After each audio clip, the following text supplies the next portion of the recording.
Il est 6 heures, le jour se lève sur Pékin. Après la traditionnelle levée du drapeau, des centaines de touristes envahissent la place Tiananmen, siège du Parlement de la République populaire de Chine.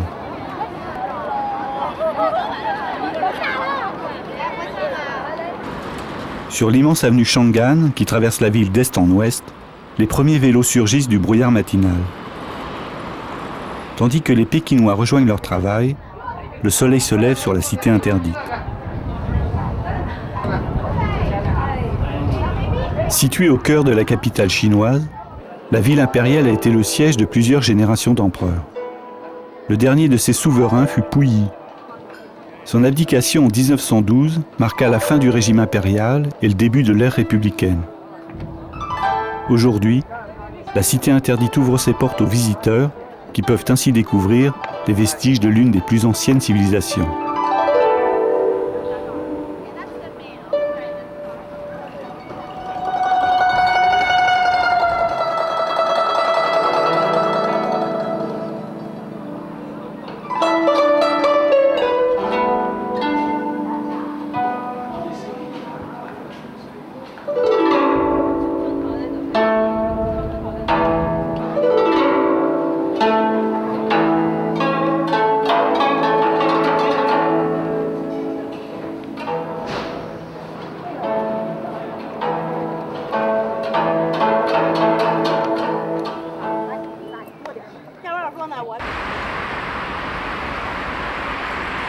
La Chine connaît aujourd'hui un boom économique sans précédent. Pour accompagner ce développement historique, la ville de Pékin se transforme pour accueillir les Jeux Olympiques de 2008. À grands coups de bulldozer, les autorités chinoises détruisent des quartiers entiers de maisons traditionnelles pour les remplacer progressivement par des supermarchés et des hôtels de luxe internationaux. Pourtant, il suffit de quitter les rares avenues modernes pour se replonger dans les quartiers authentiques de la vieille ville. Là, c'est un immense labyrinthe de ruelles donnant sur des habitations grises et basses. Témoignages architecturaux d'une histoire riche et tourmentée, les petites rues de la vieille ville ou Rutong apparaissent comme les dernières gardiennes d'une tradition millénaire.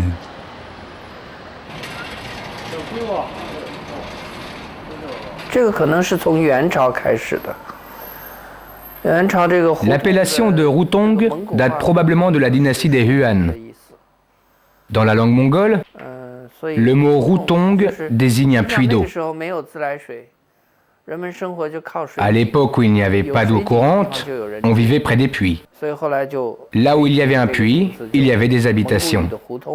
C'est ainsi que le mot Rutong serait devenu le nom des petites rues de Pékin.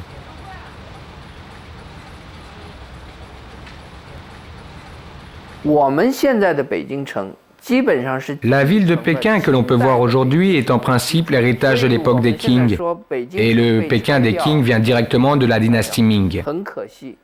Les Rutong, le vieux Pékin qu'on démolit maintenant, nous vient de l'époque Ming. Il est difficile à Pékin de trouver des vestiges plus anciens. Les remparts de Pékin ont aussi été démolis. Et aujourd'hui, on est en train de restaurer un bout de rempart qui date de l'époque Ming. Il s'agit là de plusieurs centaines d'années d'histoire, et malheureusement, au nom de la modernisation, beaucoup de choses ont disparu pour toujours.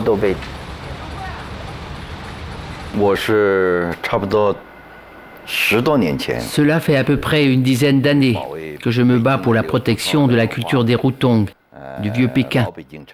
Mais à vrai dire, je n'ai eu que des échecs. Ce n'est que récemment que je vois un tout petit peu de résultats. C'est que Pékin se développe trop vite. On a démoli beaucoup de vieilles maisons. Démolir des vieilles maisons est une chose presque inévitable parce que les maisons de Pékin sont construites avec des matériaux de bois et de terre. Elles ont donc une durée de vie relativement courte, 1 à 2 centaines d'années environ. Pas comme dans l'architecture européenne, où très souvent les maisons sont en pierre. Il est naturel que ces maisons-là ne conviennent plus à l'habitation, parce que très vieilles, très petites, très exiguës, C'est pour cela que le gouvernement souhaite les démolir pour construire à la place de grands immeubles ou des habitations de plus grande superficie, plus modernes.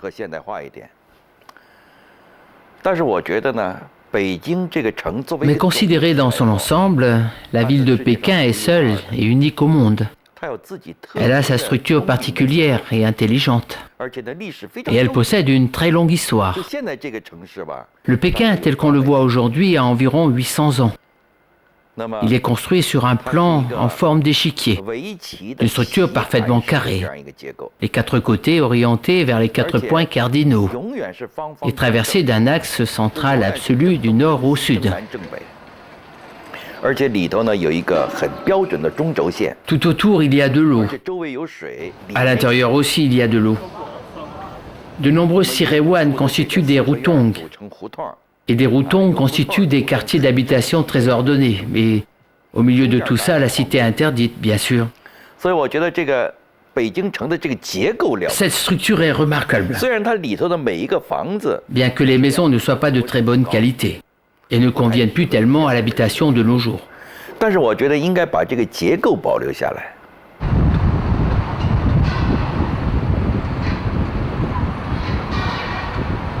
Les routongs sont devenus la proie des architectes et des promoteurs immobiliers. Aujourd'hui, les derniers routongs se trouvent au nord et au sud de la cité interdite et dans quelques quartiers encore non rénovés. À peine 1 millier d'entre eux subsistent sur les 60 000 qu'on pouvait recenser avant la libération. La course effrénée des nouveaux bâtisseurs vers un Pékin plus moderne porte un coup fatal aux quartiers historiques.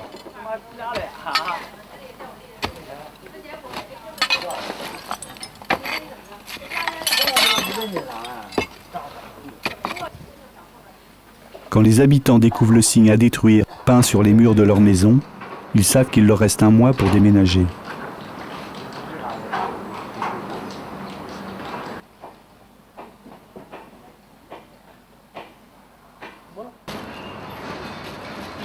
Ces maisons à cour carrée, ou sirewan, abritaient autrefois les familles aisées, mandarins et notables.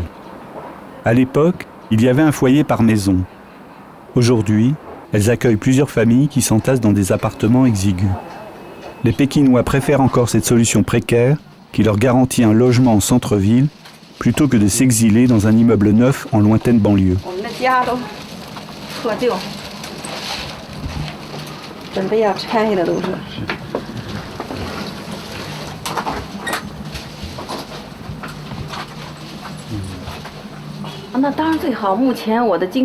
Vu ma situation financière, ce serait mieux de ne pas démolir, car une fois ma maison démolie, je devrais débourser une grosse somme d'argent et je ne le pourrais pas.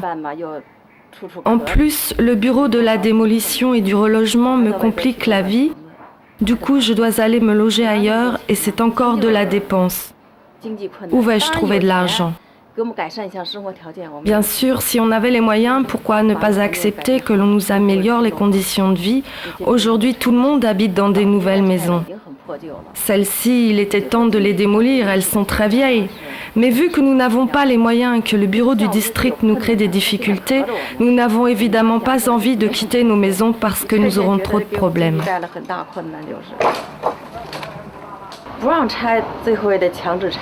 Ceux qui ne veulent pas accepter la démolition finissent quand même par céder.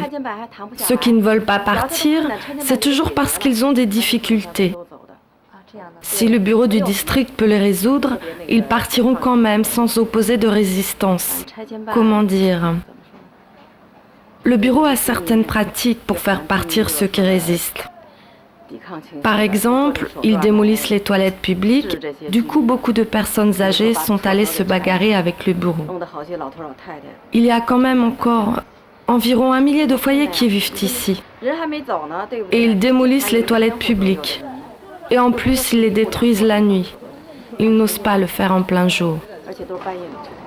Leur façon de faire n'est pas correcte. Et la raison pour laquelle les habitants ne partent pas, ce n'est pas qu'ils s'opposent à la démolition, c'est qu'ils ont des difficultés.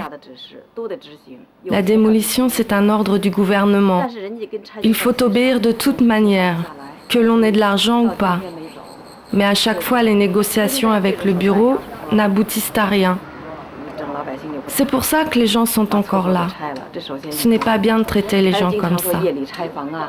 Et souvent aussi, ils démolissent les maisons la nuit juste à côté des maisons encore habitées. C'est tout le temps comme ça.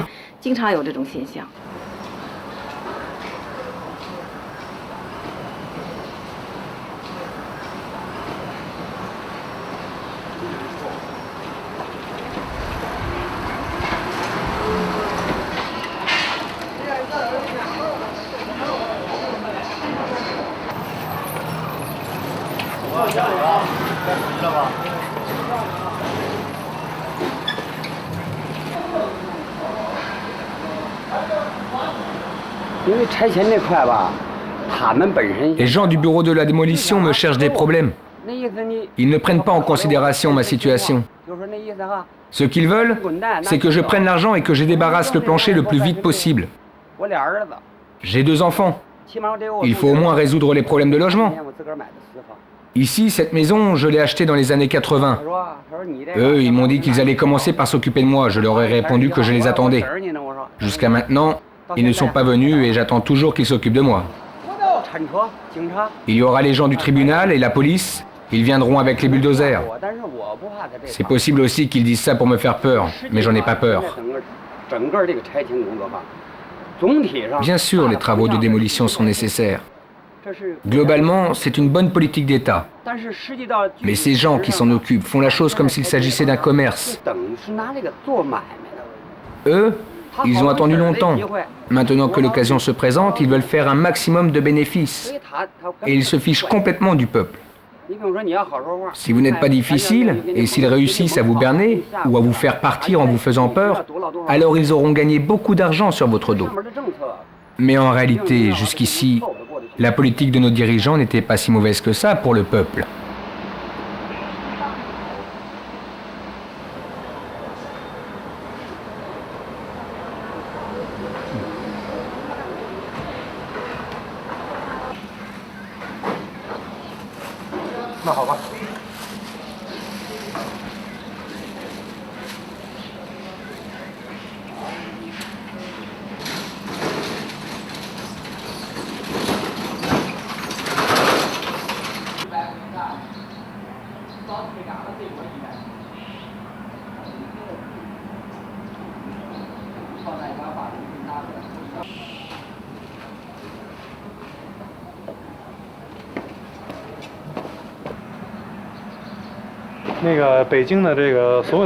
J'ai parcouru tous les rotongs de Pékin pour dessiner les motifs sculptés.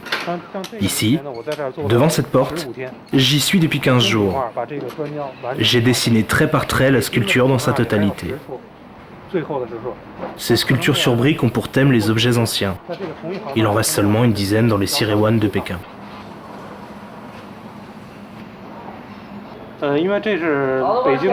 Ces briques sculptées, c'est la culture propre aux rotongs de Pékin. Et selon mes connaissances, il n'y a qu'à Pékin que cela existe. En Chine, les sculptures sur briques du sud et du nord ont des styles très différents. Celles de Pékin sont les plus représentatives. Ce sont celles qui ont le plus de particularités et qui représentent le plus la culture du nord de la Chine.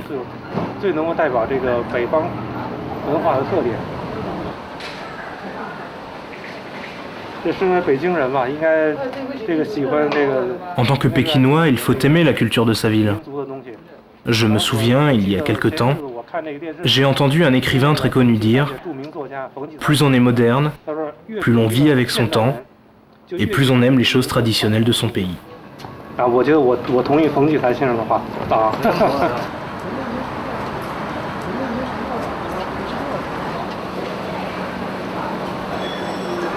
À l'heure actuelle, la vitesse de destruction du vieux Pékin est telle qu'il ne reste plus grand-chose. Il ne faut plus que ça continue. Et je voudrais surtout, là je veux montrer le vrai visage des Siheyuan. Il y a cette cour, il y a encore beaucoup d'autres cours. Souvent les touristes ne les voient pas comme ça parce que souvent c'est des maisons privées, c'est fermé, ou bien c'est appartient à certaines familles, ou bien Et ils ne voient pas parce qu'ils ne savent pas comment ça doit être avant. Donc ils voient les abris qui sont ajoutés dedans. En fait, les cours carrés, c'est comme ça, les vraies cours. Celles qu'on voit souvent ici, maintenant, parfois, c'est défiguré. On a ajouté des abris provisoires pendant la révolution culturelle. Donc tout ça, c'est passager. En fait, quand nous, on veut le protéger, c'est qu'on veut que le cours revienne comme ça.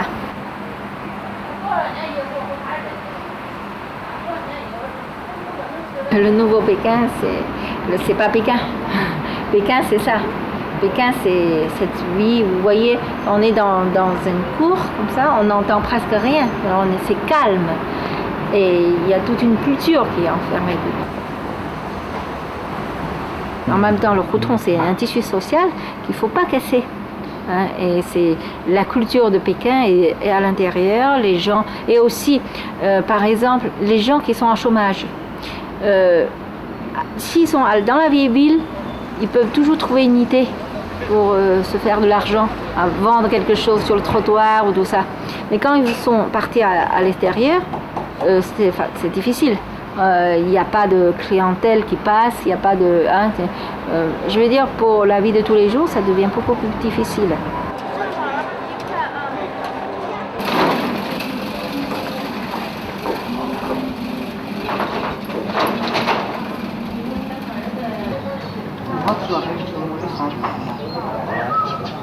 Dans cette ruelle, les maisons ne sont pas alignées le long de la ruelle, mais elles sont toutes, on le voit, légèrement décalées, en pans coupés. Et en fait, ça a un sens, c'est pour respecter le feng shui. Le feng shui, c'est cette cosmologie chinoise qui fait que l'on construit une maison en fonction des courants qui sont les plus propices à y vivre correctement. Alors, il y a les courants, c'est très compliqué, c'est assez complexe. Il y a le soleil, il y a le vent, il y a l'eau, il y a beaucoup d'influences. Il ne faut pas se trouver face à une autre porte, donc il n'y a jamais deux portes l'une en face de l'autre. Tout cela fait que cette rue est une rue qui est assez intéressante parce que c'était là aussi, puisqu'on est toujours dans le quartier des mandarins et des hauts fonctionnaires. Ils avaient un terrain, ils achetaient un terrain et ils pouvaient, ce qui n'est pas le cas de certains croutons pauvres, ils respectaient particulièrement bien le feng shui puisqu'ils perdaient de la place au sol pour construire la maison bien alignée, correspondant aux règles du feng shui. Alors que dans les quartiers beaucoup plus pauvres, on suit l'alignement de la rue telle qu'elle a été tracée.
Je ne veux pas la démolition. Je ne veux pas partir. Toutes mes relations sociales sont ici. Si on démolit ici, les gens ne me retrouveront plus. Et moi non plus.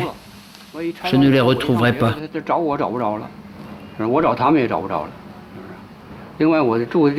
J'habite ici depuis longtemps. J'ai mes habitudes. Faire les courses, aller et venir, tout est pratique. Si je dois aller dans un nouvel endroit, je ne m'y ferai pas. Je suis âgé et je ne m'adapterai pas facilement. Pour aller vivre dans des immeubles, cela ne pose pas de problème pour les jeunes. Pour les personnes âgées, c'est plus difficile. Ils ne voudront pas bouger.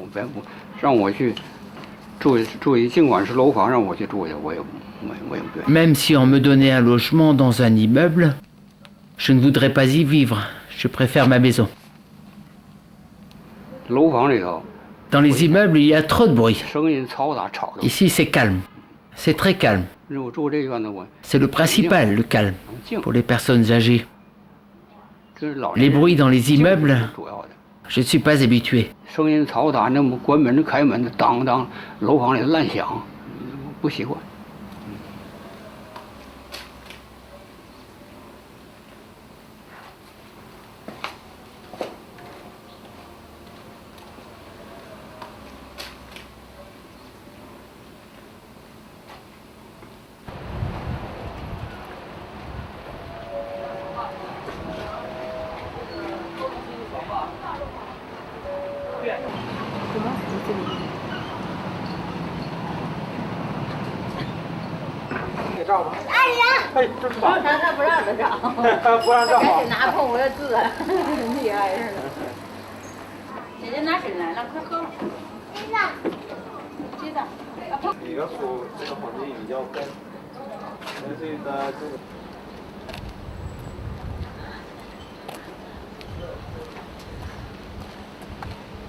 Que les habitants soient déplacés, c'est inévitable, parce qu'environ 75% de ces maisons seront rasées pour qu'on y construise des immeubles. Certains parmi ces gens reviendront habiter dans ces immeubles. D'autres déménageront en dehors de la ville. C'est une situation inévitable. Dans un espace si étroit, vaste seulement d'une soixantaine de kilomètres carrés, il est impossible de contenir tout le monde. La densité au kilomètre carré ne doit pas être trop élevée. La plupart des gens devront déménager et le gouvernement a bien sûr pour cela prévu des solutions. Le problème est que beaucoup de gens ne veulent tout simplement pas partir d'ici, car ils sont habitués à y vivre. Pour ceux qui reviendront, il n'y a pas de problème. Mais d'autres ne le pourront jamais. Ceux-ci se sentiront perdus. Mais ça, on n'y pourra rien. Ces derniers seront relogés. Ils ne seront pas dans la rue.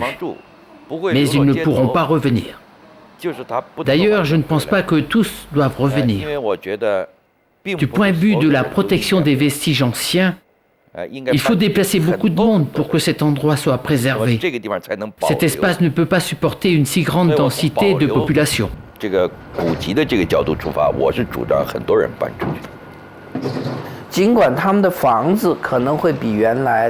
Ces gens-là auront probablement un appartement plus grand, de meilleure qualité, mais ils seront très loin du centre-ville. Or, la plupart travaillent en ville. Ils vont devoir passer beaucoup plus de temps dans leur trajet. En plus, pour beaucoup d'entre eux, les indemnités touchées pour la démolition de leur maison ne suffisent pas à l'achat d'un meilleur logement. Nombreux sont ceux qui subissent des pertes et rencontrent de gros inconvénients. Je pense que le relogement n'est pas une très bonne solution.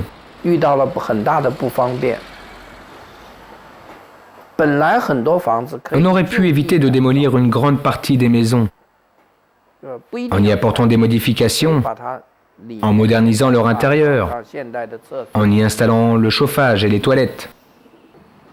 Ainsi, beaucoup de gens n'auraient pas été obligés de déménager en dehors de la ville.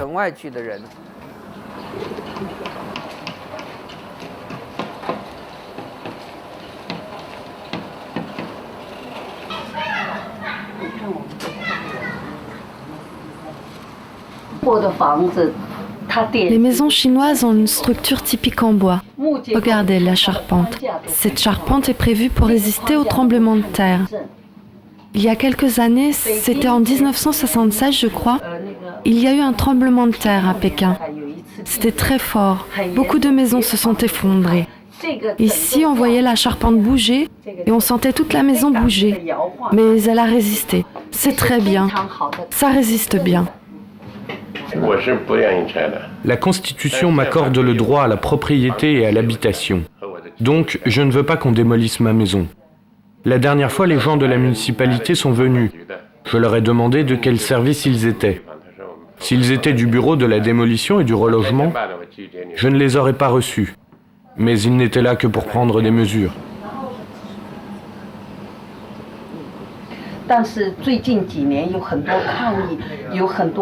Beaucoup de gens ont contesté. Des spécialistes et des chercheurs ont considéré qu'il ne fallait pas détruire ces maisons. Donc le peuple de Pékin, y compris nous les intellectuels et bien d'autres, nous formons une très grande force pour dire qu'il ne faut pas détruire des Siruan comme ici. J'espère qu'il est possible maintenant que cette maison ne soit pas démolie, mais ce n'est pas certain, parce que nous ne sommes pas dans l'une des zones protégées. Récemment, la municipalité a publié une nouvelle liste de 15 zones protégées concernant des quartiers historiques. Mais celle-ci n'inclut ni le quartier Est, ni le quartier Ouest. Pour moi, c'est une erreur de les exclure. Ce sont les quartiers d'habitation les plus importants de la ville et qui correspondent parfaitement aux conditions exigées pour être considérés comme zones de protection culturelle et historique.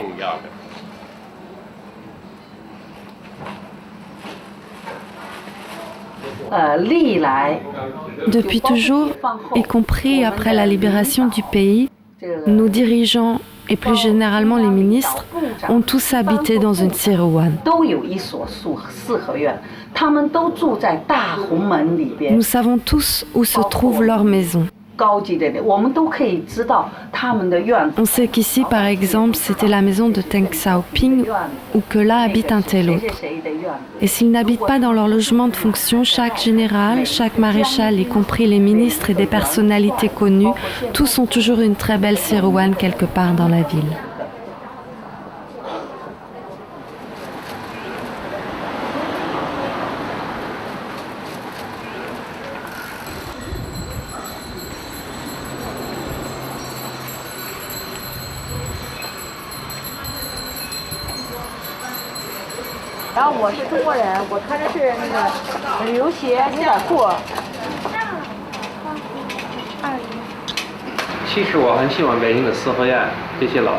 En fait, j'ai toujours aimé les vieilles cours carrées de Pékin.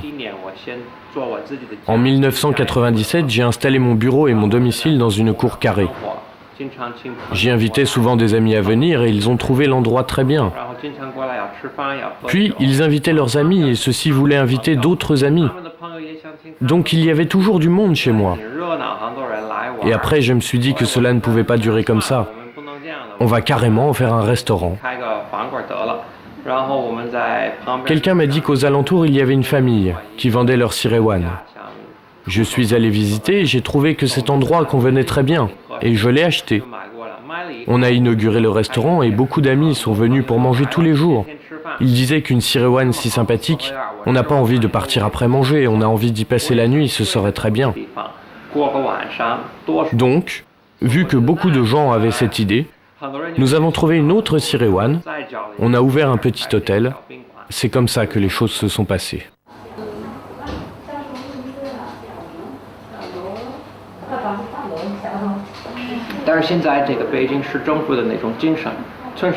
Aujourd'hui, le comportement de la municipalité de Pékin est celui de quelqu'un qui vend sa culture et trahit son pays.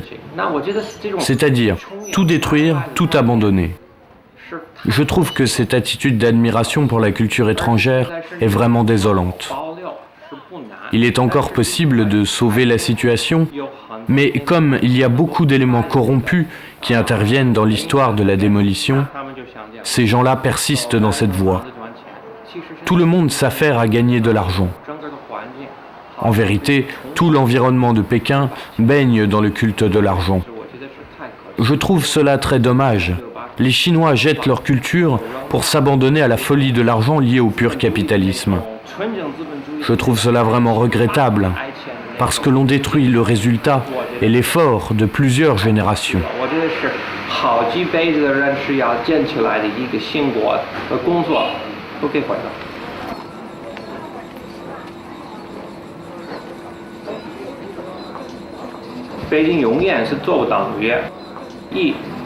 Pékin ne sera jamais New York. Beaucoup de constructions de New York sont de très bonne qualité et représentent beaucoup de savoir-faire. Il y en a des années 30, 40, 50. Ce n'est pas le cas des tours de Pékin. S'il arrive un tremblement de terre à Pékin, les tours ici tomberont. Pourquoi? Parce qu'avec l'histoire des pots de vin et de corruption, les gens ont voulu aller très vite. Et ces tours ont été construites en vitesse. Il n'y a aucun savoir-faire dans leur construction.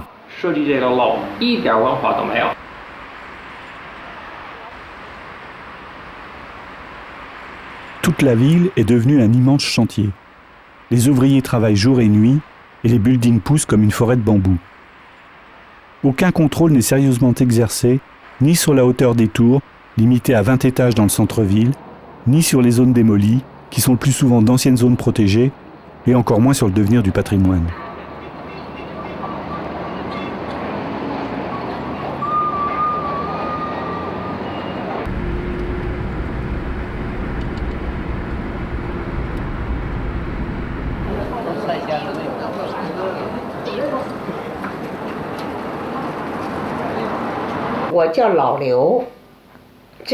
Je m'appelle Liu, voici mon mari Li.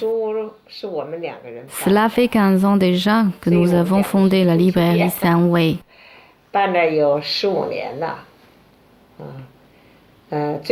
Récemment, nous nous trouvons devant une situation très critique parce que la librairie se trouve à l'ouest de l'avenue Chang'an et on peut dire que l'on est sur la veine du dragon.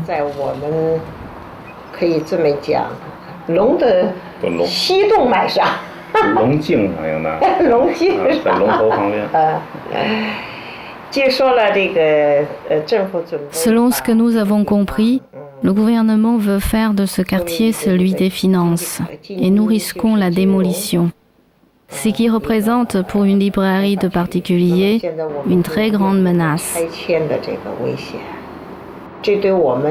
Depuis que cette librairie existe, nous avons reçu beaucoup d'aide et d'encouragement de la part du gouvernement, de personnes de toutes catégories sociales et des habitants de Pékin.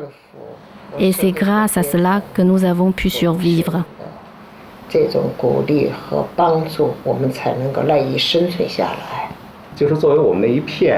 Ce que nous trouvons le plus regrettable, c'est que la zone de la ville où nous nous trouvons est l'une des rares zones relativement bien conservées où la structure des maisons y est meilleure qu'ailleurs.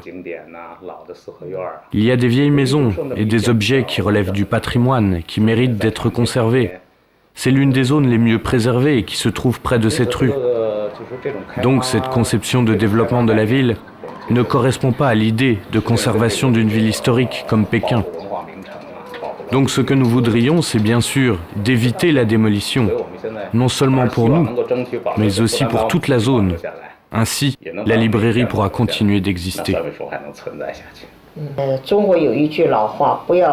Il y a un vieux dicton en Chine qui dit que ce n'est pas parce qu'une chose est petite qu'on ne doit pas la faire. Si elle a une quelconque valeur, il faut la faire avec tout son cœur, avec toutes ses forces. Depuis que la librairie existe, nous avons vendu 1 500 000 livres et on peut dire que chaque livre a été choisi consciencieusement par nous deux. Ce sont tous des livres qui ont apporté quelque chose aux lecteurs. Pour cette ville de 10 millions d'habitants, il y a environ une personne sur 10 qui a acheté un livre qui vient de notre petite librairie. J'ai entendu dire qu'une fois qu'on aura démoli ce quartier, on y mettra des pelouses. Mais ici, il y a déjà de très beaux arbres et beaucoup de verdure. Notre librairie ne représentera pas plus que quelques mètres carrés de pelouse. Personnellement, je trouve que nous donner beaucoup d'argent pour y mettre juste quelques dizaines de mètres carrés de pelouse, ça ne vaut vraiment pas la peine.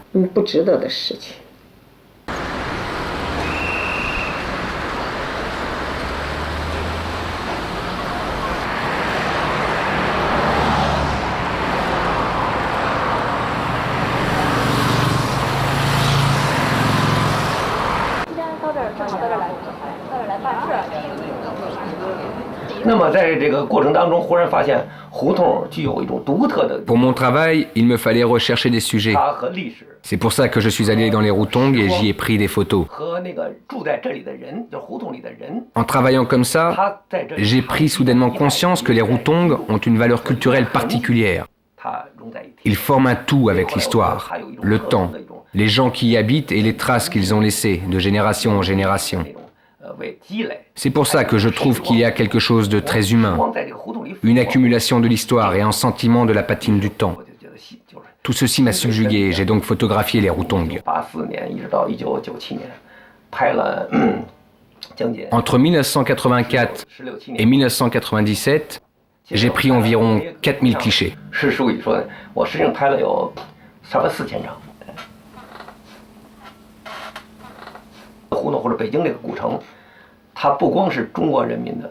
Pour moi, les Routong ou la vieille ville de Pékin ne sont pas uniquement le patrimoine du peuple chinois. Ils font partie du patrimoine mondial. Dans les années 90, des gens ont commencé à appeler à ne plus démolir ce qui subsistait. Bien qu'il n'y ait déjà plus de remparts, il restait encore de nombreux Routong et des constructions en bon état. Donc, on a appelé à l'arrêt de la démolition. Mais moi, je pense qu'il est inutile de faire ces appels.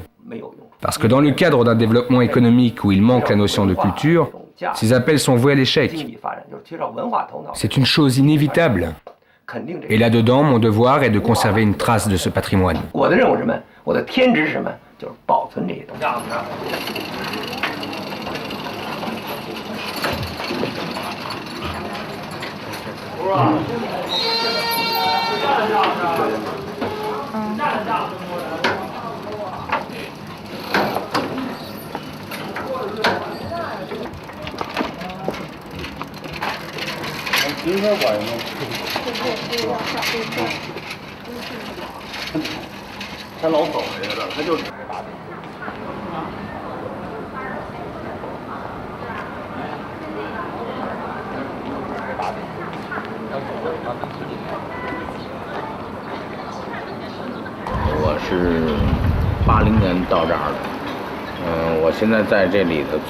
J'ai commencé à travailler à l'hôtel du Jardin des Deux Sapins en 1980. Cet hôtel a été inauguré en 1979. Avant d'être un hôtel, c'était une résidence qui appartenait aux membres du comité central du parti. À l'origine, c'était déjà une Sirewan de grande dimension. En 1990, nous avons dû effectuer des travaux de rénovation, parce qu'avec plus de 10 années d'intempéries, la structure d'origine, qui comporte beaucoup de bois, avait subi de graves détériorations. Et ces maisons étaient devenues dangereuses.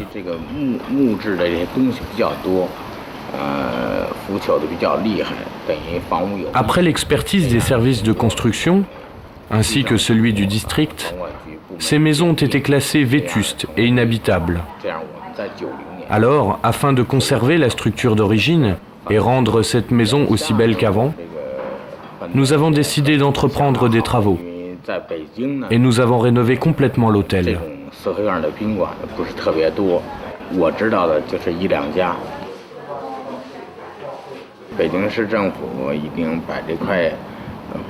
La municipalité a classé cet endroit et les environs en zone protégée.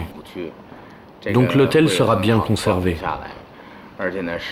De plus, la ville va probablement engager la construction d'autres hôtels comme celui-ci.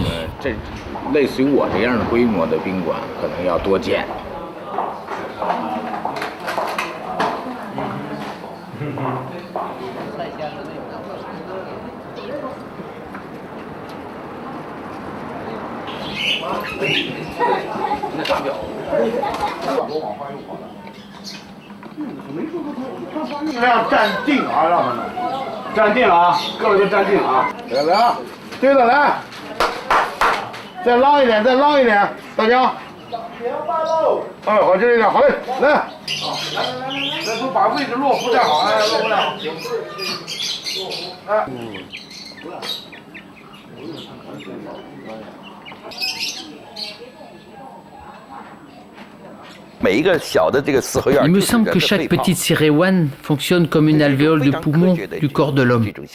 C'est une conception très scientifique. L'important, c'est donc de conserver la structure de cette ville, d'en retirer beaucoup de monde et d'y parfaire des équipements. Égouts, toilettes, chauffage, gaz, etc. Ça me paraissait être une bonne solution. J'y ai donc concentré mes efforts. Récemment, le gouvernement a fini par accepter mes propositions. On va pouvoir conserver à peu près 40 zones de Rutong. Pas 40 Rutong, mais une quarantaine de zones. Une zone comprend parfois une dizaine ou une vingtaine de Rutong. J'ai fait mes calculs. La cité interdite y compris, on pourra préserver environ 25% des maisons du vieux Pékin. De cette sorte, les promoteurs qui faisaient jusqu'ici la course avec moi vont arrêter de démolir à tort et à travers. Parce que, comme ils savaient que j'essayais de faire passer cette loi, ils ont toujours essayé d'aller plus vite, de démolir le plus possible.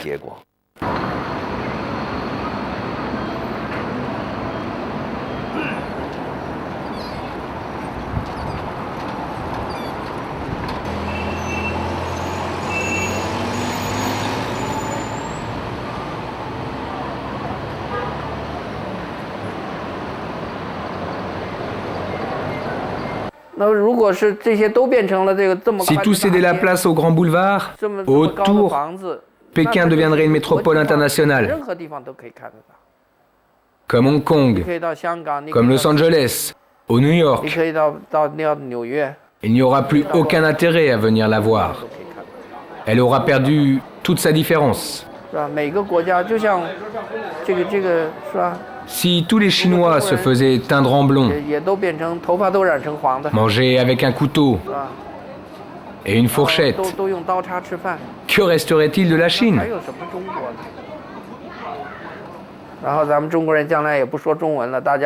Un de ces jours, tout le monde parlera anglais. Plus de Chinois. Fini. Chaque pays a ses traditions culturelles. Quand un peuple dit qu'il est fier, de quoi peut-il être fier? De ses valeurs culturelles, de ses traditions historiques. Si nous laissons tomber notre propre histoire, nos propres traditions, qu'est-ce qui nous reste?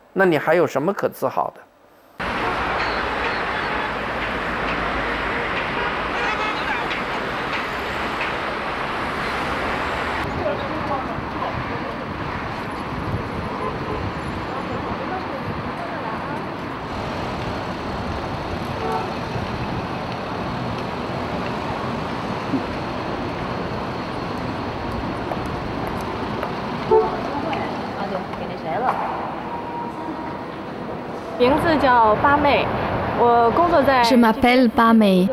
Je travaille dans une tour pas loin d'ici pour une société américaine. Près d'ici, il y a une station de métro et un très joli parc construit récemment. Derrière moi, on peut voir les Rutong où il y a quelques maisons qui sont conservées, mais on projette de les démolir. Personnellement, je n'ai pas une bonne impression sur les Rutong parce que je trouve qu'ils sont vétustes et désordonnés. Et comme il y aura les Jeux Olympiques en 2008, on a accéléré le pas pour construire la ville. Et pour accompagner le développement de la construction, on va probablement détruire les maisons vétustes. Je suis plutôt d'accord avec cette décision parce que tôt ou tard, certaines de ces maisons disparaîtront car elles gâchent la beauté de la ville. Mais en même temps, Pékin est une ville ancienne et aux yeux des Occidentaux, plus les choses sont anciennes, plus elles représentent la Chine.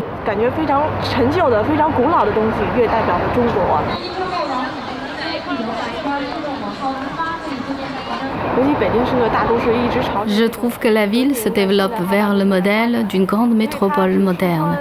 S'il n'y avait pas le projet des Jeux Olympiques, le développement de la ville prendrait peut-être une dizaine d'années de plus et les changements ne seraient pas aussi radicaux que ceux d'aujourd'hui. Mais comme la ville a obtenu le droit d'organiser des Jeux, cela accélère forcément le changement Et Pékin change de jour en jour. Voyez comme la ville est belle, et je l'aime beaucoup. Ici, il y a des pelouses. Ce n'était pas comme ça. Avant, il y avait beaucoup de routons, surtout dans ce quartier du centre-ville. Maintenant, on a détruit des vieilles maisons basses et on a construit des hautes tours qui sont très jolies. Cela me plaît beaucoup.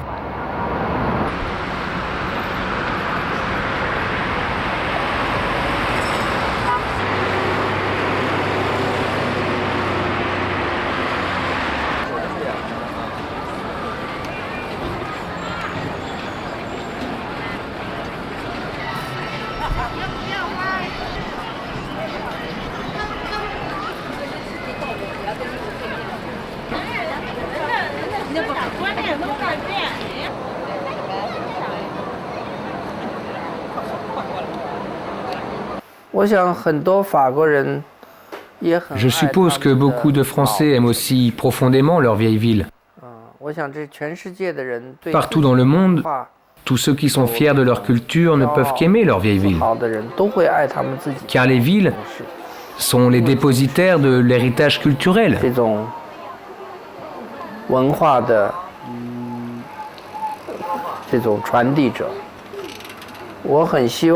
J'espère que les Français pourront nous faire part de leurs expériences dans ce domaine, et en particulier aux hauts responsables de la Chine.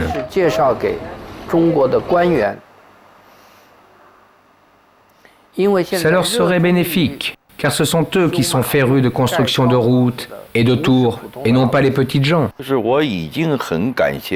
Je suis assez reconnaissant à mon gouvernement, car j'ai proposé depuis tant d'années qu'on conserve la structure et l'architecture remarquable de cette ville. Cette fois-ci, à ma grande surprise, mes propositions sont acceptées en presque totalité. Mes souhaits ont été comblés. Je suis satisfait.